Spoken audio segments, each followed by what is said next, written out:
Hello, Ryan Zuban here with the Mortgage Center Citywide.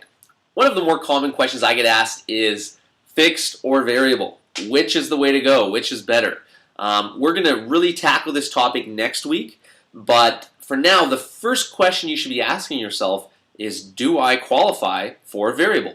Qualifying for a fixed rate mortgage is different than qualifying for a variable. In past videos, we've talked about how the bank has certain formulas they use when they're determining how much money they can lend you.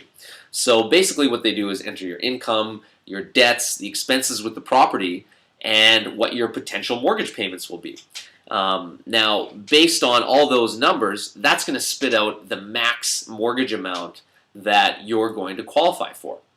So when they qualify you with a fixed rate using a 5-year fixed, they just use that interest rate because for the next 5 years, that's going to be exactly what your interest rate's going to be. Going with a variable, remember your payment and your interest rate fluctuates. So for the next 5 years, your interest rate might start off at 2.2%, but it might finish at 6%. It might finish at 4%. It can change. Because there's more risk, the bank wants to make sure that you have enough income to handle those potential interest rate increases. So when they qualify you, instead of using that low rate of 2.2%, they actually use the 5-year qualifying rate, which is 5.49%. 2.2%, 5.49. That's a big difference in interest rate.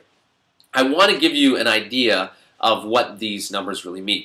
So let's say you earn $60,000, you have no debts, and just for illustrative purposes, let's say that this property, you have no expenses with the property, no taxes, no heat, no strata fees, things like that.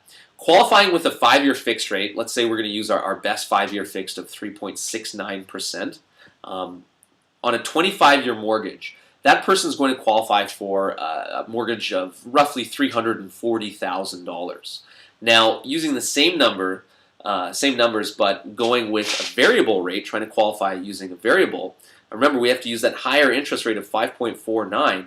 Instead of qualifying for $340,000, that same client's only going to qualify for $285,000 going with the variable.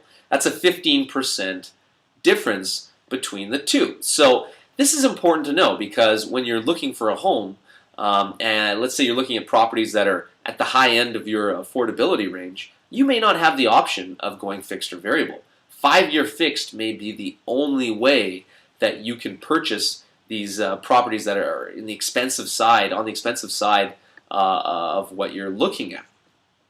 Now, if you do have 20% down or more, the bank does give you a little bit of a break. Because you have more equity in the property, instead of qualifying you using the 5-year posted rate, they use the 3-year posted rate. So it's slightly less.